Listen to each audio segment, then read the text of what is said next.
Listo. Listo. Listo, muy buenos días. Pues me disculpo porque no sé por qué no me está funcionando la cámara.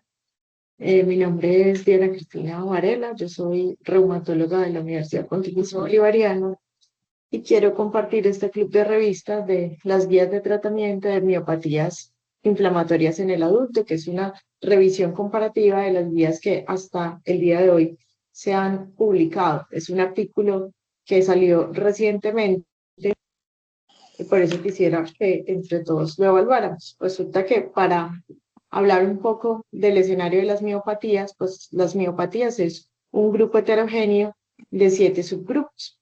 Esas miopatías están principalmente conformadas por las dermatomiositis, que a su vez tienen subgrupos juvenil, adultos, amiopática, y el MA5 estaba considerada entre este tipo de dermatomiositis, pero cada vez toma más fuerza para ser una miopatía aparte. También tenemos las miopatías necrosantes inmunomediadas, las miopatías por cuerpos de inclusión, las miopatías asociadas a malignidad, las miopatías por superposición, donde tenemos las enfermedades autoinmunes que generan miositis, como la enfermedad mixta del tejido conectivo, el lupus y la esclerosis sistémica. Aquí también tenemos un grupo muy importante que es el síndrome antisintetasa, que todavía no se ha definido bien si es una entidad por sí misma, que es lo que más está tomando fuerza con los criterios ya clasificatorios del síndrome antisintetasa, del CLAS, más que una superposición como una entidad de miopatía por sí misma. Y en la última tenemos la polimiositis, que cada vez está pues perdiendo un poquito más de fuerza porque estamos logrando más clasificarlo en cualquiera de los otros subgrupos. Entonces vemos que cuando hablamos de miopatías inflamatorias estamos hablando de un grupo bastante heterogéneo y que a su vez tiene muchas subdivisiones.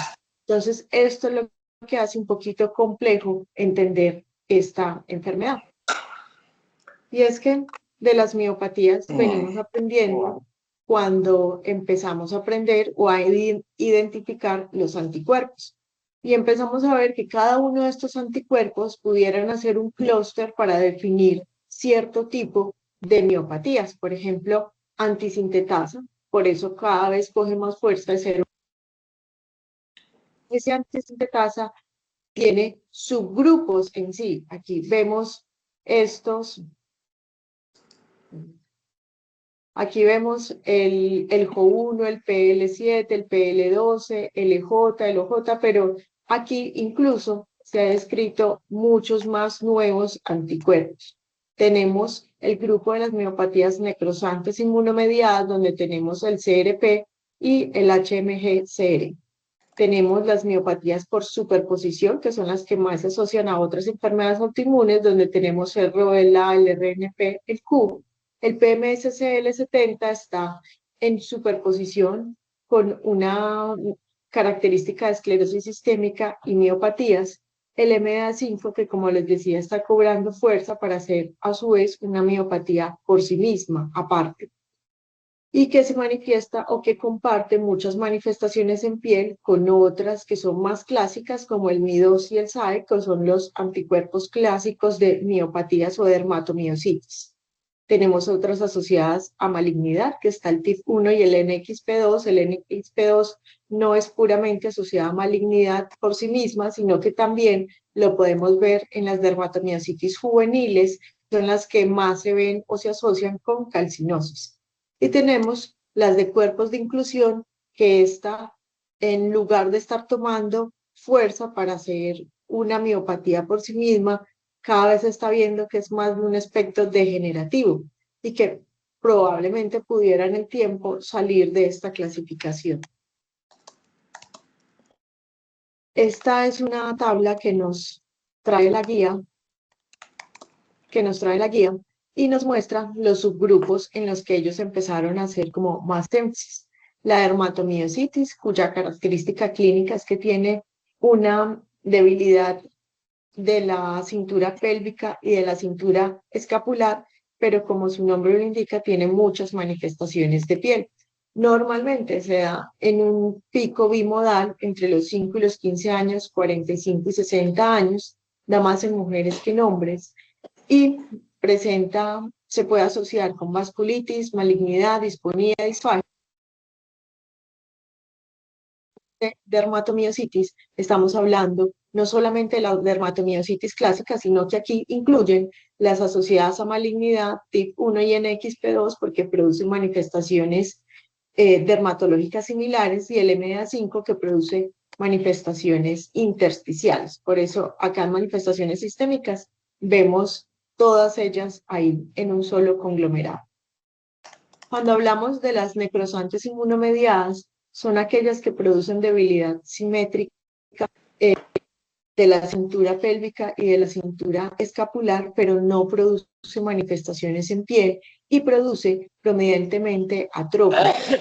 Se da más en personas mayores de 50 años y se puede asociar en ciertas partes como enfermedad del tejido conectivo o malignidad.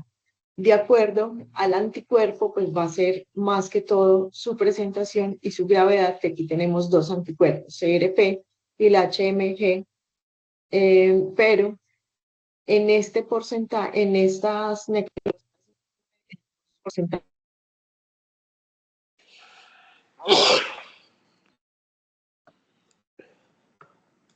de anticuerpos. En predominar otras cosas que nos asemejen más a lupus o enfermedades, va a tener más esclerodactilia, va a tener más fenómeno de Raynaud.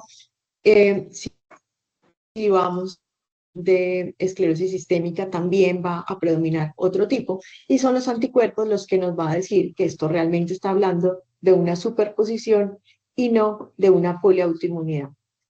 Síndrome antisintetasa, aquí ya se empieza a clasificar de manera diferente por ser una entidad que tiene subgrupos a su vez y que ya empieza a tomar fuerza los criterios clasificatorios de la antisintetasa. Recuerden que la antisintetasa tiene en algunos de sus anticuerpos manifestaciones musculares y en otros de sus anticuerpos algunas manifestaciones de piel que no son las clásicas de la dermatomiositis, pero tienen, por ejemplo, manos de mecánico.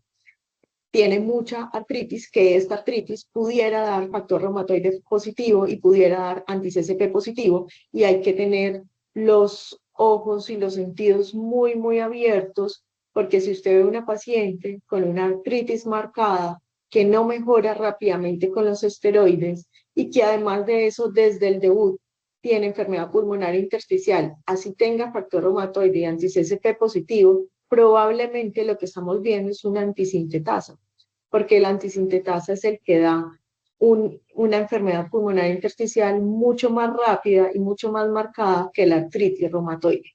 Y que esta antisintetasa tiene ese subgrupo de tener factor reumatoide y anti-CCP positivo. Entonces, ahí hay que tener los sentidos muy agudos. En las miopatías por cuerpos de inclusión, esta se da más en hombres. Realmente aquí cambia el patrón, ya no es tan proximal, sino es más distal, es más asimétrica, compromete los músculos paraespinales y faciales, y además de eso, pues se asocia al C1A. En la biopsia de esta muestra más, es una degeneración lisosomal, y por eso se está replanteando si realmente hace parte de una enfermedad autoinmune. Además, porque aquí la inmunosupresión a veces no cambia mucho el panorama.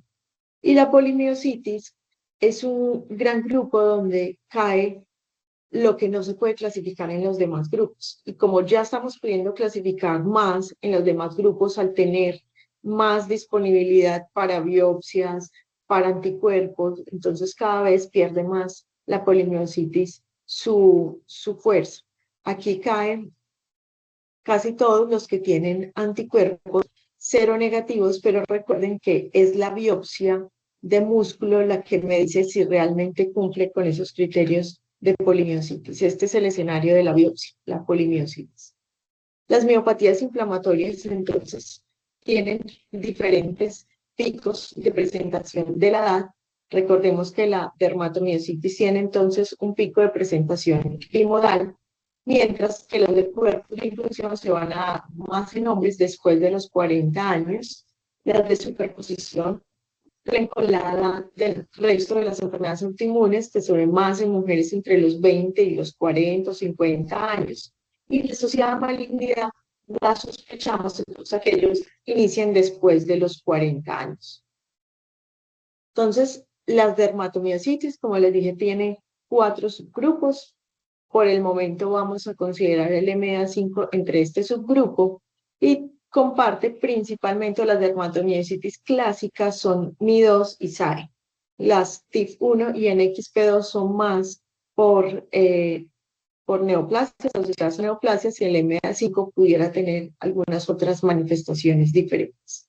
Cuando yo veo un patrón MI2, estoy viendo uno sana que es positivo en patrón moteado fino, y esta es una clave, y es que usted llega con el paciente llega con debilidad proximal de cintura pélvica y cintura escapular, manifestaciones en piel, que hay que ir a buscar esas manifestaciones activamente, saber diferenciar muy bien un eritema aneliotrópico de un eritema malar, buscar ese signo del chal, el signo de la B, el signo de la manga, el signo del pistolero, y va a tener la característica que va a tener esos ANA positivos en patrón moteado con unos ENA negativos. Si usted tiene ANAs positivo, ENAs negativo, una clínica compatible, lo más probable, si usted está en una persona joven, es que este paciente tenga un MI2, mientras que el SAE tiene muchas manifestaciones muy similares. La diferencia más que todo es que esta tiene mucha más disfagia, y esa disfagia a veces es muy difícil de tratar, y también se asocia con los sanas patrón moteados. El MA5 tiene diferencias semiológicas, por ejemplo, tiene más artritis, tiene úlceras en la piel, todos estos signos cutáneos pueden estar ulcerados, y además de eso puede comprometer el cuero cabelludo. Hay que buscar las manos en mecánico, y estos pacientes con MA5 pueden tener varios tipos de ano. Pueden ser citoplasmáticos, pueden ser moteados o pueden ser en gran mayoría negativos. Por eso hay que pedirles el panel de miopatía si la estamos pensando. En las necrosantes inmunomediadas, que ya les había dicho algo de los 2 anticuerpos que tienen, no tienen manifestaciones en la piel, y es uno de los que más eleva enzimas musculares de manera importante. Tiene algunas manifestaciones diferentes al músculo, como el compromiso cardíaco y la disfagia, que hay que tener mucho cuidado con eso, el compromiso cardíaco principalmente en el SRP. Y la asociación con la exposición a fármacos puede ser tan rápida como a los 2 meses de uso, o puede ser tan tardía como a los 10 años de uso. El promedio de la literatura es que de 2 a 3 años de uso de estatinas se presente este tipo de miopatías. Las de cuerpos de inclusiones, entonces, en hombres tiene disfagia, puede dar más compromiso distal que proximal, y se da más en personas mayores de 50 años. Estas no tienen manifestaciones en piel, y entonces ahí es la clave, que sea distal y no tenga manifestación en piel, y que sea hombre mayor de 50 años. Y en las antisintetasa, que es ya un grupo, lo que hay que buscar son sus características semiológicas, sus manos en mecánico, su fenómeno de Raynaud y su artritis. Y recuerden que esta artritis me puede dar factor reumatoide positivo y anti-CCP positivo. Y las asociadas a malignidad, que están entonces entre las dermatomiositis, porque tienen sus mismas manifestaciones de piel, pero la diferencia es que estas manifestaciones de piel, o hay que ir a buscarlas de manera activa, son las ulceraciones. Positivo moteado. Entonces, si usted tiene unos ANA moteados positivos y tiene unos ENA negativos, y está en una sospecha de una, y este paciente es menor de 40 años, lo más probable es que usted esté ante un MI2, pero si es más de 40 años y tiene alguna ulceración en la piel, lo más probable es que usted esté en un TIF1. Son como claves que le pueden dar a uno los anticuerpos para usted ir adelantando cosas y estudios mientras que le llega el panel de miopatías. El NXP2 pudiera dar más calcinosis. Recuerden que esta no solamente está asociada a neoplasia, sino que también a la dermatomiositis juvenil, y esta da es un patrón nucleolar. Cuando hablamos de criterios clasificatorios, los criterios clasificatorios se han intentado proponer muchos. Los que se utilizaban más ampliamente son los de Bohan y Peter, y que más actualmente estamos utilizando son los de el EULAR ACA, pero realmente todos estos criterios, miren que los últimos que salieron fueron en el 2018 y todavía se quedan cortos para toda la cantidad de subgrupos que hay en las miopatías. Realmente ahora estamos haciendo más que clasificación, estamos haciendo diagnóstico, que es el que hace un ojo entrenado y que se basa en una clínica y en unos anticuerpos. Todavía estos criterios están en proceso y seguramente muy pronto vamos a tener unos nuevos criterios de miopatías inflamatorias que pudieran darle cabida a todos los subgrupos que tenemos hoy en día. Una miopatía inflamatoria, tenemos unos diagnósticos que son tanto HLA como no HLA. Tenemos una exposición al ambiente que se da porque ha tenido exposición a ciertas infecciones, agentes químicos, suplementos dietarios, se ha relacionado con implantes de silicona, con exposición a ultravioleta, se ha relacionado también en cierto subgrupo la exposición a estatinas, y ahora lo estamos viendo con inhibidores de los checkpoint, y se ha asociado a ciertas neoplasias, principalmente mama, ovario y pulmón, que siempre habrá que irlas a buscar. Esta es una de las tablas que nos trae el artículo que veníamos a discutir, que teníamos entonces unas manifestaciones clínicas que son muy importantes, porque esas manifestaciones clínicas son los que nos dan el abordaje de qué subgrupo de todas esas miopatías estamos viendo. Tenemos unas metas de tratamiento, y es que ese paciente vuelva a caminar, vuelva a restablecer sus funciones, se quite todos esos síntomas clínicos, quite la morbilidad. Recuerden que los que tienen principalmente disfagia pueden hacer muchas neumonías por aspiración, y que mejore la calidad de vida. Pero para esto tenemos unos retos, y es primero que necesitamos una gran colaboración de los pacientes. Si los pacientes no colaboran con la rehabilitación física y con fono, es muy difícil hacer que este paciente mejore. Entonces, necesitamos, uno, aclarar cuál es el subgrupo; dos, hacer unas metas en conjunto; y tres, desde el día uno que usted inicia el tratamiento médico, se debe iniciar el tratamiento de rehabilitación. Para esto se han publicado al día de hoy 5 guías diferentes: la alemana, la europea, la japonesa, la brasilera y la británica, y vamos a traer un pequeño resumen de cada una. Cada una de estas se ha enfocado en diferentes tipos de miopatías. La alemana eh, habla recomendaciones de las dermatomiositis, polimiositis, inmunomediadas. La europea habla solo de las inmunomediadas. La brasilera intenta cogerlas a todas. La japonesa, las dermatomiositis y la polimiositis. Y la británica, todas excepto las de cuerpos de inclusión. Entonces, ¿qué dice la alemana? La guía alemana fue constituida o fue hecha por la Asociación de Neurología y Dermatología. Aquí no había participación de reumatólogos, y la propuesta de los neurólogos y los dermatólogos es que si usted tenía compromiso muscular, le diera glucocorticoides a una dosis que llega a ser hasta 2 miligramos por kilogramo, y que sea de 2 a 4 semanas. Que si usted tiene alguna manifestación grave, inicie pulsos de metilprednisolona de 3 a 5 días, y que inicie algún inmunosupresor. Ellos proponen azatioprina, metotrexate, ciclosporina, ciclofosfamida, micofenolato o inmunoglobulina.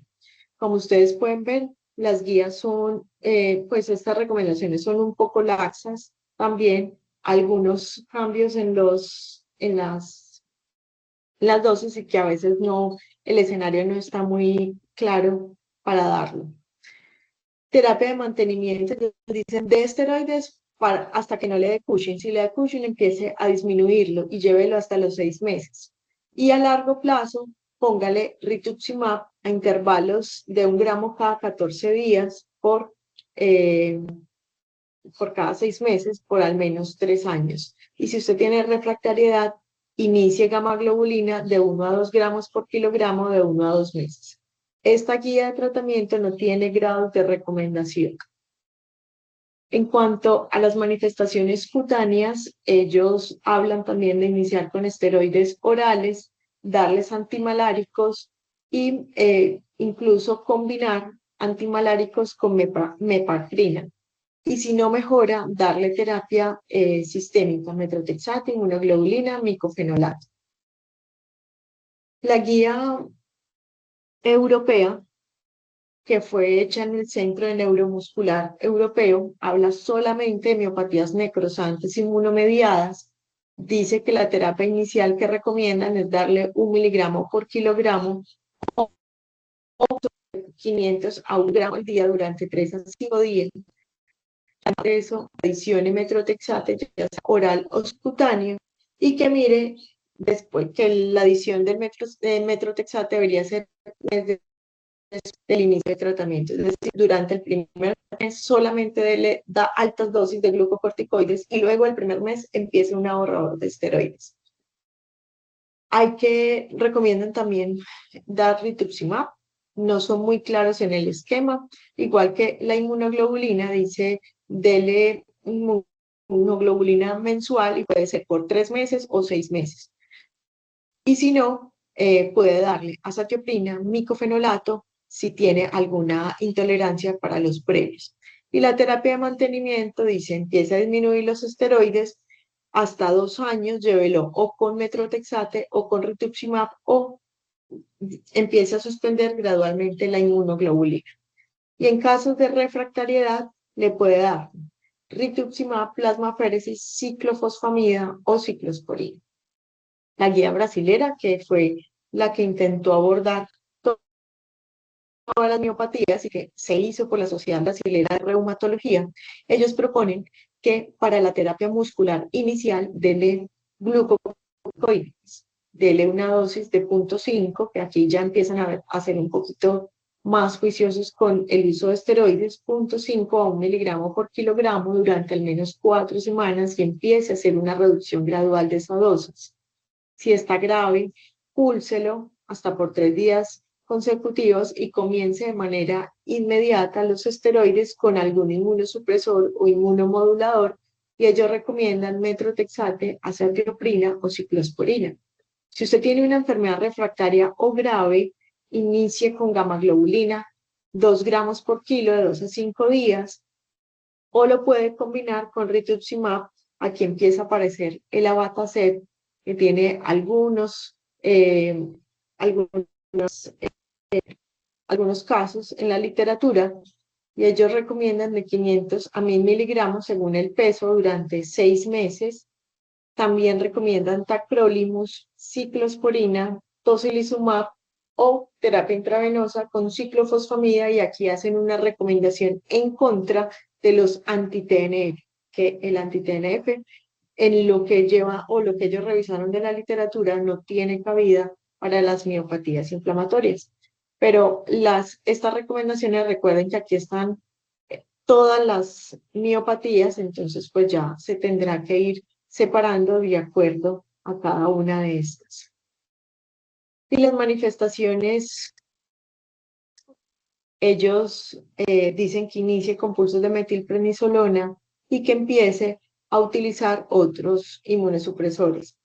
Ellos encontraron que la leflunomida parecía eficaz en piel de dermatomiositis refractaria y que el micofenolato también se pudiera dar en enfermedad cutánea refractaria hasta 1.5 gramos, a máximo 3 gramos al día. La guía japonesa fue hecha por neurólogos y dermatólogos. Lo que aconsejan ellos en músculo es dar prednisolona de 0.7 a 1 miligramo por kilogramo y puede iniciar cualquier otro inmunosupresor de manera concomitante. Puede ser metrotexate, azatioprina, tacrolimus, ciclosporina o micofenolato, de acuerdo al subgrupo que usted tenga y a la gravedad que usted tenga. Pero si ese paciente está grave, inicie inmunoglobulina. Y si es dermatomiositis, ellos recomiendan hasta 2 gramos por kilogramo. Y si es polimiositis, ellos recomiendan hasta 1 gramo por kilogramo, o sea, la mitad de la dosis. Si es refractaria, aumenten la dosis de prednisolona, añada otros inmunosupresores, ponga gamma globulina o utilice algún biológico, que ellos recomiendan tocilizumab, abatacept y rituximab. Y pueden recomendar en casos mucho más graves o refractarios plasmaféresis.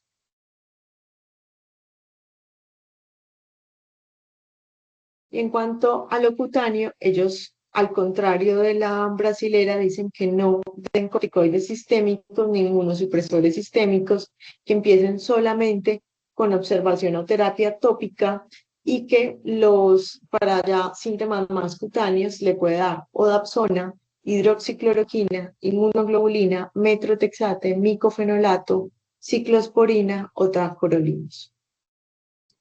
La guía británica fue la segunda guía hecha por reumatología, es una de las guías más recientes, donde la única que ellos no intentan meter todos los grupos, excepto las de cuerpos de inclusión, y su recomendación para músculo es que le dé dosis de glucocorticoides de 0,5 a 1 miligramo. Miren que las dos de reumatología son un poco más cautos y las que son hechas por neurólogos y dermatólogos pues suben hasta 2 miligramos por kilogramo.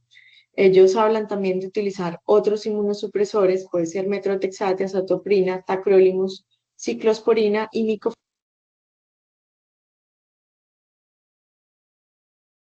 largo plazo que pueda. Y ellos consideran ciclofosfamida y si ya es falla alguno de estos dos inicialmente, considere rituximab, pero que el rituximab tiene mayor evidencia en los pacientes que tienen anticuerpos positivos, sobre todo el subgrupo de MI2, es donde más se recomienda el uso de rituximab porque ha mostrado mayor respuesta. Aquellos pacientes que son anticuerpos negativos tienen muy poca o muy pobre respuesta contra el rituximab y tienen mejor respuesta a la gamma globulina. Y en esos casos raros de refractariedad, tanto a inmunoglobulina como ciclofosfamida y rituximab, pues consideran que ese es el escenario para empezar a utilizar abatacept. En las manifestaciones cutáneas, ellos dicen que podría considerar el uso de rituximab si no corresponde o si no responde a lo convencional, a los fármacos convencionales, o inmunoglobulina cuando no corresponde, no hace esa respuesta inicial, que siempre debe utilizar bloqueador solar, evitar la exposición solar, utilizar siempre un buen bloqueador, apoyarse de dermatología y esto le va a ayudar pues a disminuir los brotes. Bueno, hemos revisado entonces las recomendaciones de todas las guías. Vemos que todas son todavía bastante heterogéneas y esto es lo que se en esta enfermedad, en las miopatías inflamatorias. Y es que primero es una enfermedad bastante heterogénea, tiene varios subgrupos que a su vez tienen subgrupos. Cada uno de estos anticuerpos presenta un espectro clínico diferente que hay que tener en cuenta y que probablemente cada uno de estos subgrupos va a responder diferente a cada uno de los inmunosupresores que se utilicen, que tenemos hoy en día mucha dificultad en los criterios clasificatorios precisamente por la heterogeneidad y que esto ha dificultado mucho la inclusión de los pacientes en grandes estudios clínicos. Estuve revisando en Clinical Trials sobre algunos estudios actuales y varios se han cerrado porque no han cumplido con la cuota de pacientes, porque no se han podido incluir bien, porque además son enfermedades de baja prevalencia y alta heterogeneidad que hace que sea difícil esa inclusión, que también hay varios errores diagnósticos por superposición, y esto lo ve uno mucho en la clínica, que llegan pacientes remitidos para manejo como si fuera un lupus, con diagnóstico de lupus, pero uno lo ve y pues claramente es una miopatía inflamatoria. Entonces, esto puede pasar porque comparte muchas cualidades, comparte algunos anticuerpos incluso, y muchas veces pudiéramos ver poliautoinmunidad. Claramente tiene una enfermedad, una miopatía inflamatoria, pero puede también tener otra y cumplir criterios de clasificación para otra enfermedad autoinmune. Además, que hay algunas miopatías que tienen una baja prevalencia y es muy difícil la representación de estos grupos minoritarios en estos estudios de moléculas y que sin duda para poder lograr un buen trabajo en miopatías inflamatorias, pues requerimos un trabajo en equipo.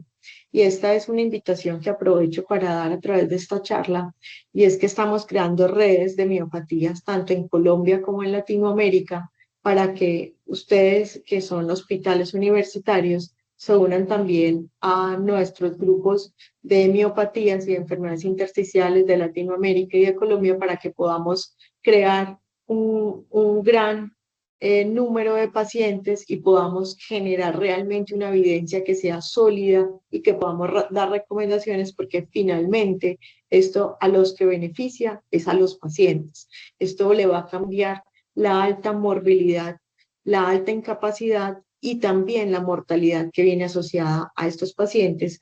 Podemos ahorrar recursos si tenemos guías de trabajo claras y también podemos hablar todos el mismo idioma para manejar una inmunosupresión que vaya con un fin único que es mejorar el paciente.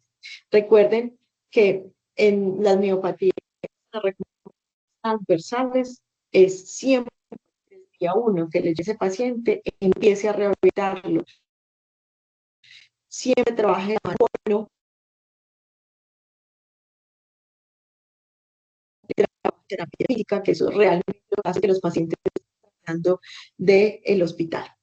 Esta es la foto de agradecimiento a los profes. Muchas gracias por haber permitido participar de este staff en el Día del Profesor que fue ayer. Quiero agradecerles todo lo que me han enseñado y con esto me despido. Muchas gracias. Estoy atenta si tienen alguna pregunta. Les recuerdo que este es el canal de YouTube para los que vean esta charla.